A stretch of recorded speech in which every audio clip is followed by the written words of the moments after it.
Hey guys, it's Bowling here and welcome to another video.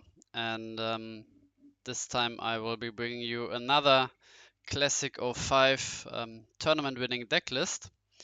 And yeah, as you might have noticed, at least one, especially Mr. Bazat noticed in my last video, the AI generated thumbnail had 5 trophies, but I only won 4 tournaments. And here rightfully so, said that it is not correct to show 5 trophies and I need to win another one. So I took that personally and joined another tournament and yeah, won it again. So we will look at the deck and also look at the bracket. Um, and I really enjoy like the classic 05 tournament being hosted this time again on this server, Duomo Classic 05 Tournament Series. I left a link in the description down below under my last video, and I will do so again. So yeah, let's quickly go or load up the deck. I did load up the deck, and first we will look at like the inspiration I got for building this deck, and this was a deck pack, which was posted, I think, 8 months ago by, I think, Furin posted the deck pack when Classic 05 was introduced to us Western people. And he loaded up a bunch of, or sent in the Discord a bunch of decks, and I went through the decks after my last tournament win, and I stumbled across this one, and let's quickly display this deck on the table.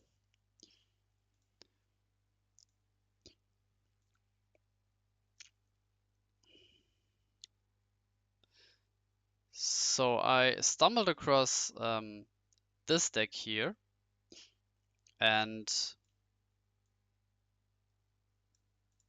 yeah, this is the deck which was like loaded, and the bottom cards I yeah, optimized. So these are like the 40 cards they were originally in the deck where I got the inspiration from, and then I adjusted it like accordingly and managed to win. So let's go over like the deck in general, the structure in general, what the deck wants to do, and why I made like some, in my opinion, necessary changes.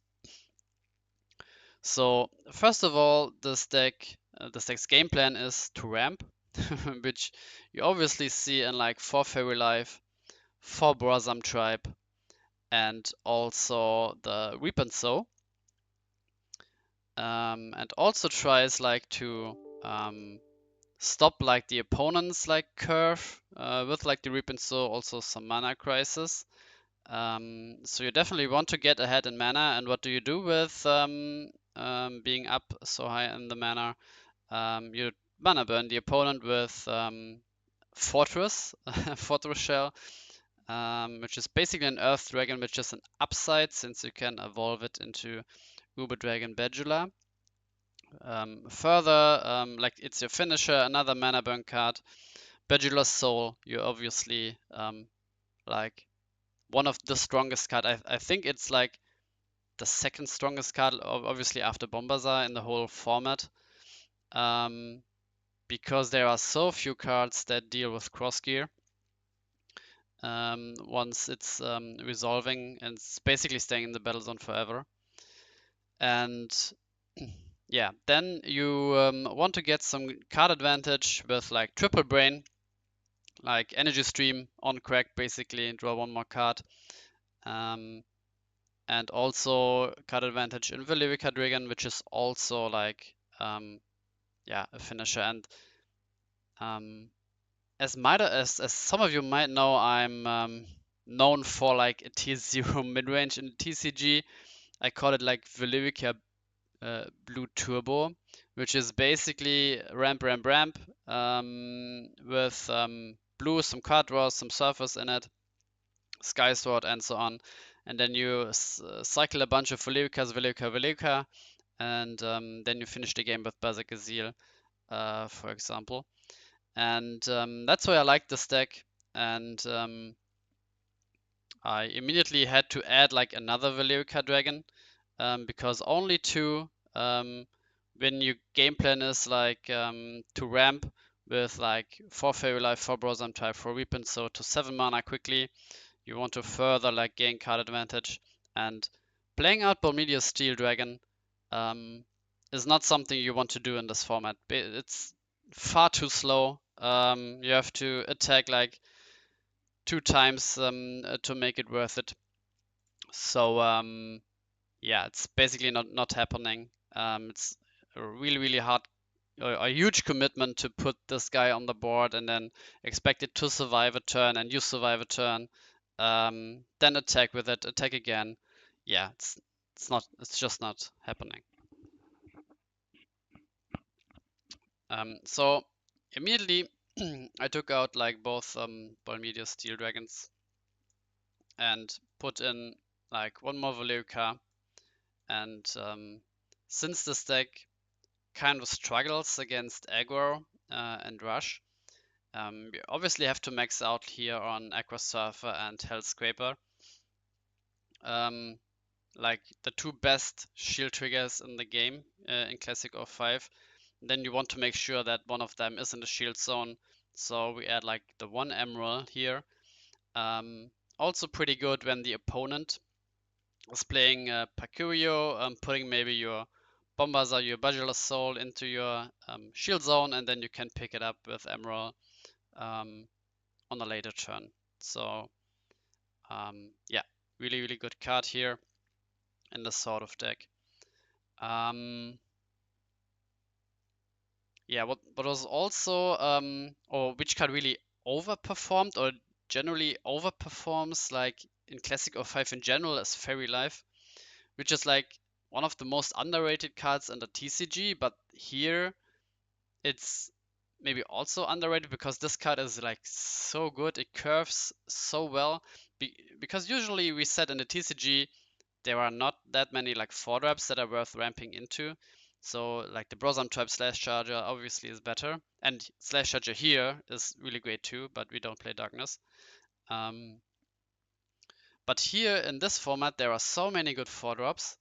There is Cyberbrain, Skeleton Vice, Jenny, Pacurio, Noble Enforcer, so many good 4-drops which coming down on turn 3, especially Jenny and Pacurio, can really set off your opponent.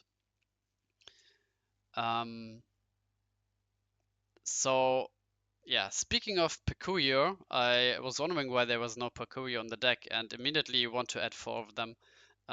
This card, yeah, it's in some decks it's better to play Jenny. In some decks it's better to play Pacurio. Obviously we don't play Jenny because we don't play Darkness. And in other decks where you play blue and black, you can opt for split. There are upsides and downsides. Of course, the shield zone is harder to access for other decks. So when there are cards in the graveyard, you can get them back more easily than from the shield, since Emerald is only is limited to 1. Also, an upside from Pacurio is especially when you play something like Jagalza, for example, you can safely hit into the set Pacurio shield, knowing it's not a shield trigger, and then your Jagalza triggers and you can double break with it. But when you are playing an aggro deck, giving the opponent 1 more shield, even when you know it's not a trigger, is like a downside, obviously, and then you want to play Jenny. But in this deck here, where you don't really care about the shields until you are like overwhelmingly winning the game, Pacurio is stronger than Jenny. So even if I would play Darkness here, I would still opt to go for Pacurio. And especially like the Fairy Life into Pacurio combo, like won me some games where I sniped out an opponent's like Bombazar, Bajula Saw, like some of the ace cards, or even like an opponent's Jenny, or maybe when I went first Fairy Life into Pacurio, sniping the opponent's Brosam Tribe, for example, so they can't play it on turn 3. So setting the opponent like one more turn behind in terms of mana is, yeah, pretty great. So we had to make room for like 4 Percurio. And one of the obvious choices here was Trash Quarter. Like 3 felt too much, so easy cut here. 1 Trash Quarter for 1 Percurio. Then I looked at Mana Crisis. I mean, it fits the game plan, and especially when you play Fairy Life into Mana Crisis. But in some later stages of the game, you don't want to see your Fairy Life, your Bosom Tribes, Rip and Sow, not so good, and you really struggle with this deck to not run out of cards in deck because like Fairy Life, Bosom Tribe, Rip and Sow, Judgment, Triple Brain, Valyrica, everything like searches, draws you some cards, so the advantage generation is there. And definitely when looking at some dead cards, you don't want to play like too much of them. So of course Mana Crisis is great on turn 3 with Fairy Life, even turn 4. But after that it really falls off like quickly. So I cut 2 Mana Crisis to make room for 2 more Percurio here. And then it got a bit more like trickier to add. Although some 2 other like obvious choices were like Apoc, because you are already playing for Hellscraper, and yeah, Apoc of course kills like maybe 1 more creature, or can maybe kill like a Jagalzor, which Hellscraper can't kill. But for these like niche scenarios, I still want to rely on Hellscraper, not on Apoc. So yeah, 2 more cuts to cut here, 2 Apocs, and add the Loose Toe back to the deck. And looking at Noble Enforcer here, also MVP together with Fairy Life coming down turn 3, stops pretty much like more than half of like aggro and rush creatures. It stops like Jenny, Percurio, Emerald, Bosom Tribe, Hulkus, Surfer. It's like, yeah, Deadly Fighter, Breadclaw, Sniper, Mosquito, Polygon, what you name it. It's like such a good card, and I really want to find room to add like 1 more Noble Enforcer. And although you are also playing like Bosom Tribe, Percurio, Surfer, which can hurt you, on your turn you can just pay for mana and equip this or cross this card with another creature, and the effect is only like when this card isn't crossed, so then everything can attack again. So this also like comes up when you go for like a Bombazar play, and usually we'll have like over 10 mana, so it's pretty easy to play Bombazar and then equip Noble Enforcer to like your Surfer and then start attacking. And yeah, this when this comes down turn 3, you still have to rely on like Hellscraper, Aqua Surfer together with Emerald to have like a trigger in the shield zone, but without a Noble Enforcer, I definitely would have lost my, I think, quarterfinals match. So yeah, definitely came in clutch. And looking at the deck, I'm not sure what I would like cut from now on, because everything else felt like kinda set in stone. Maybe we didn't like talk like in depth about I don't know, Budula, for example, because Budula here is limited to 1, and we basically don't see him ever in the TCG, where even Soul Swap is legal, which I'm kind of surprised. And this card felt really strong in Classic 05. Basically every time it came down, it basically ended the game.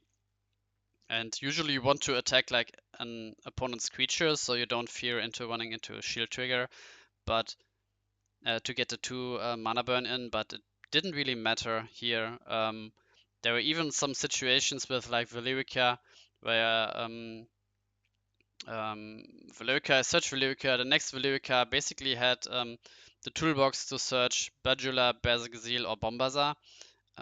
which is also something I took from like my Grange Bombazar list, so grab mid-range Bombazar, where you usually play 4 Terrahorn to search Bombazar. And here Veluca basically serves the same purpose. When you are like, when you know you can go for game, you search for Bombazar. If you know you can't go for game, you search another Veluca. Or if you know your opponent has like some sort of discard and like Ginny, Peculiar, even Ghost, Touch, Lost Soul, whatever in hand, then you Veluca, search Veluca, and just the opponent needs to answer your board and your hand at the same time, which is really hard. Especially when they are like down on mana or just 1 or 2 mana behind because of your early ramp here.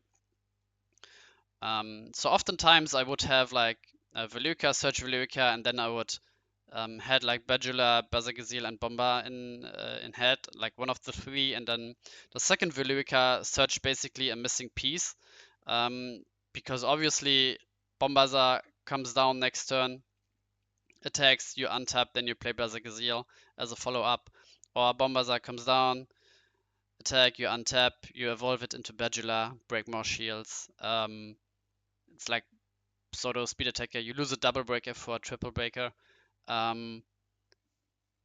So the deck is like, when you go for these lines, not that easy to play. Like in the finals, there was a situation where I was like down in shields, and the opponent had attacked with Aqua Hulkus. I had a Surfer, but I knew I wasn't like dead on board.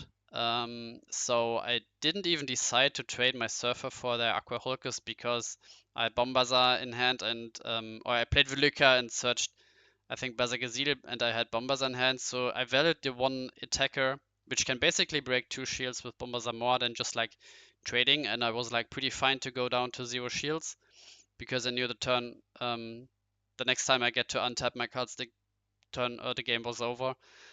So that's, yeah, some niche situations where yeah, you really have to think for a moment and not just like autopilot. Here I'm the control deck and I'm trading my creatures into theirs.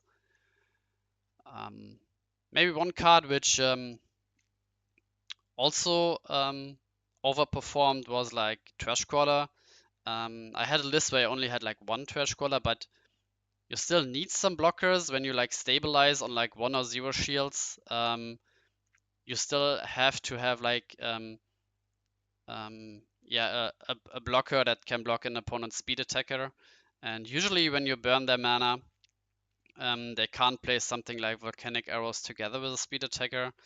So this is like pretty safe once it comes down. And since we ramp like so much from the top of our deck, the Trash Crawler really helps you to refuel your hand.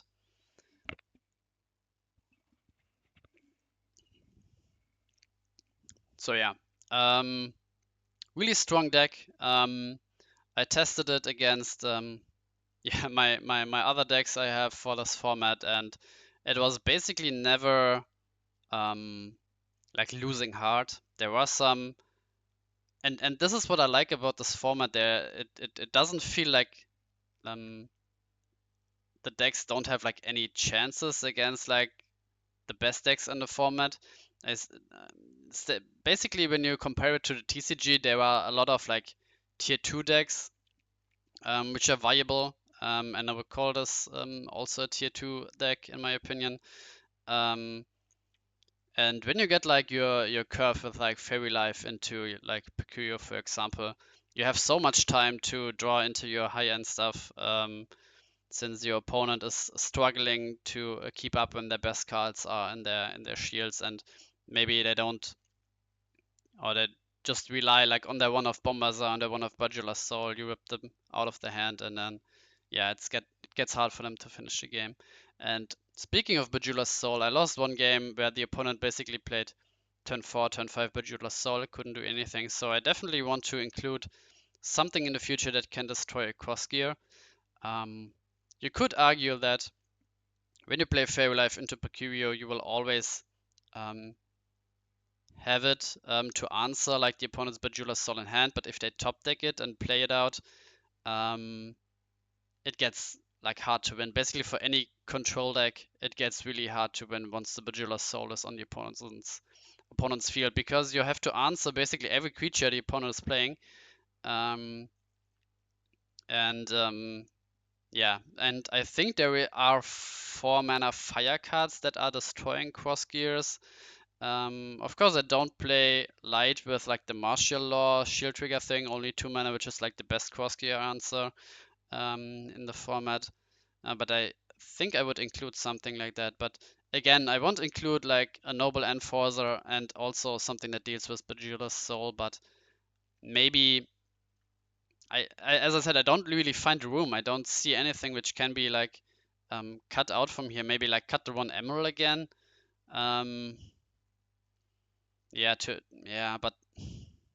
I don't like really see anything to cut. And yeah, maybe one more funny thing with like the Judgment of Flamespear and Waterblade. There was like a board state where the opponent and I both had like 3 creatures on the battle zone, or maybe he had 4 and I had 2. I played this and I drew like 6 cards, destroyed like 4 opponent's creatures, 2 of mine. It was basically like a 1 for 10 or something. This was like really strong. And in this format, people are not usually on like Lost Soul even when they play Darkness. Maybe they are only on like 1 of Lost Soul. Because there are, I'm not sure, maybe, yeah, the Lost Soul is not that helpful against like a lot of decks which aim to go for Bombazar, for example. It's just too slow. They won't have like that many cards in hand. There are not that many control decks. And yeah, maybe one last thing before we go like through the bracket is that this deck struggled against Heaven's Gate. I don't really have like any dedicated blocker removal, and maybe you can make an argument for Windex here, which also serves like the purpose of ramping. Maybe cut 1 Reap and Sow for 1 Windex. And against Heaven's Gate, basically only Bajula like it takes over everything the opponent has, so you really want to rely on the Bombazar. But when I lost, I think 2-0 against Heaven's Gate in the tournament, the opponent just played Jenny, ripped out my Bajula, and I had like Trash Caller and Bajula in hand, and Trash Caller could fetch me Bombazar from the mana zone. But then I ran into like Heaven's Gate Shield Trigger with the Bombazar play, and it was basically game over. And yeah, so basically against these matchups, I would like to have Windex. I would like to splash into Darkness for like Miraculous Plague. But I think if played correctly, if you are getting a bit lucky where you are having like Weep and Sow, you never allow the opponent to go to like 6 mana. You play Percurio early to rip out their Jenny. Of course, you don't want to set the Heaven's Gate from them. Maybe you want to set like their Sundrop armor they are holding in hand to set the Heaven's Gate. So there are some kind of game plans, and obviously Bajula's Soul is also a big part, like where you can equip it onto something like Valyrica Dragon so it can take over some stuff. Doesn't have to trade with Cyforce, for example. Yeah, so basically you are relying on like your 2 one-offs here, Bajula Soul and the Bajula itself to win the matchup. But if the opponent plays accordingly, if they are playing Slash Charger and they are sniping your Bajula and don't even caring about your Bombazar, then it gets pretty tough. And maybe there's some other like, which I also struggle against, the opponent playing Slash Charger and then getting like the Bombazar or the Bajula out. I don't have anything to get it back from the graveyard. Also no Darkness here again. And I don't believe there is something in like Water, Fire, Nature that can get back creatures from the graveyard in this format. But I would also like to include that, but only allowed to play 40 cards. And as you know, I don't want to go even like above 40 cards since Fairy Life, Brosam Tribe, Reap and Sow, Curve early on is pretty strong. So I don't really see a way to improve this deck much more. And really happy with the list. So yeah, let's quickly go. Yeah, and I call it like Rock Turbo Dragon Burn because basically I call something turbo when it plays something like Fairy Life. So more than just like your typical I play for Brosam Tribes for value. So I want to turbo ramp with like Fairy Life, Brosam Tribe, Reap so, and then mana burn the opponent with Fortress, Budula Soul, Budula, Reap so, and also like dragon themed with like the Valyrica searching like yeah, you one of targets. Yeah, so it makes a lot of sense to name it like that way. So yeah, the challenge bracket, group stage. I played against Ruby Deckout, which I won like 2-1. Yeah, not much to say. It's basically whoever, if they resolve like Hell Slash in an even game state, it's pretty hard for you to win, slashing your win conditions out. Of course, you want to aim for your Budula Soul, which is the best card against control, and in general, when you are the one who's going first, who starts ramping earlier, who starts mana burning earlier than against other control decks, which are pretty passive, you should be favored. Against Solomon, he was like the Heaven's Gate player. I lost O2, talked about that earlier. And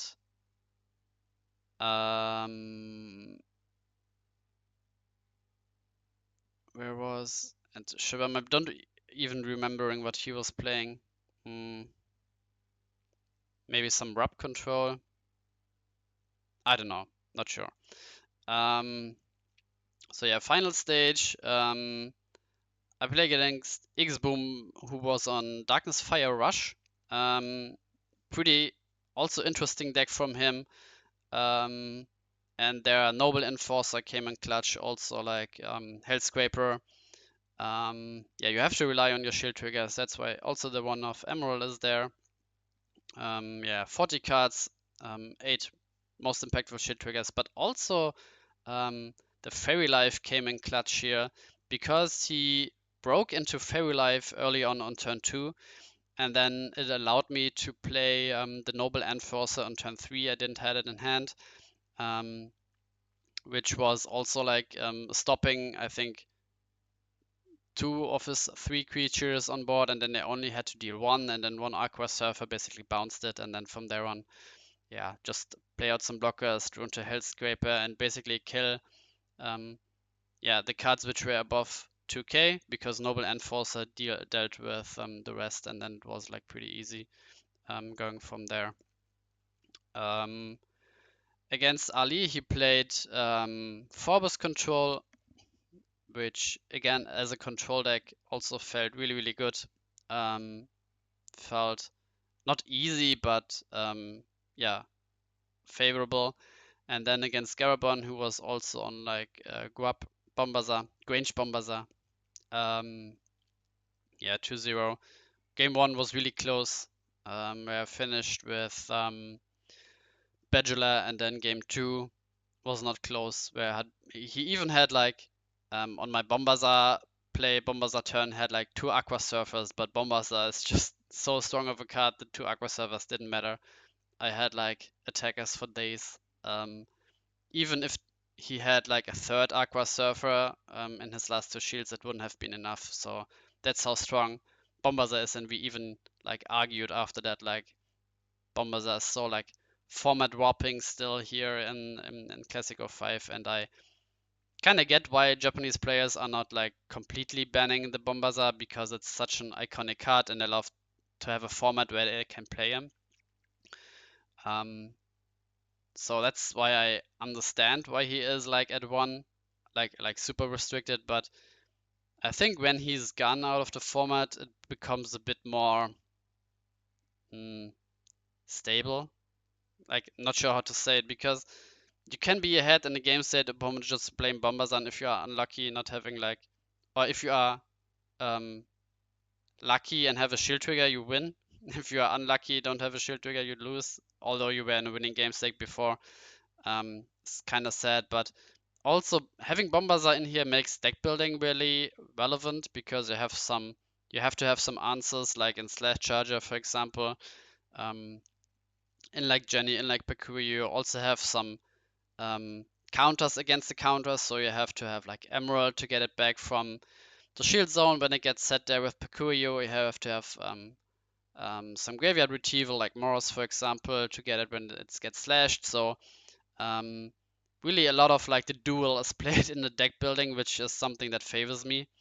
So I like having it on one side from the deck building aspect, and I don't like him like when because every deck which is playing Fire Nature, you are playing him. Why would you play like one of the other super restricted cards? So maybe there's like one argument where you can get like one of the other or more from the other super restricted cards from the list, because just Bombazar is the only card which is worth like playing. Maybe not get something like Cyberbrain off the list because it's also played in decks which don't play Bombazar, like in Heaven's Gate and Ruby Deckout. But some of the other cards can definitely come off there. And maybe you can put something else on the list, like Pakuyo or Jenny felt really, really overpowered, but having them at 1 also feels strange, and they don't have a list or a section where their cards are only at 2. So them at 2 I could see, but then they would really have to remake their whole thought process about like limiting and restricting cards. So that like wouldn't make sense just because of like Pakuyo and Jenny. I think Bejeweller's Soul should become super restricted. This card is so broken. And having it together or can be played together with Bombazar, where obviously you are on fire, so just play the one Bejeweller's Soul. I think this card should become super restricted, so you can't play it together with Bombazar. This is something I would look forward to. Yeah, so still some adjustments need to be done, but again, the Japanese player base only, or not only, but mostly going for some casual enjoyment, not like optimizing it to the furthest, which I am doing, or like more of like the Western people are doing, the TCG players. Yeah, but yeah, maybe I'm getting too deep into the analysis here. So yeah, that's it like for the tournament report. Really had fun playing it. Yeah, feel free to join our IDC tournaments. Feel free to join the Classic 05 tournaments. It's really fun, new player friendly, because you have a lot of decks that you can just like rely on, copy them, get a taste of it, maybe exchange some cards to your like personal preference, ask some questions about the format, about the cards in the chat. We are happy to answer them. So feel free to join. So yeah, we will or I will see you guys at the end of each month. Every Sunday, top 8 from our IDC tournament series are being live streamed on our channel. Check it out, our Discord, for the exact starting time. And until then, have a good one. Bye bye.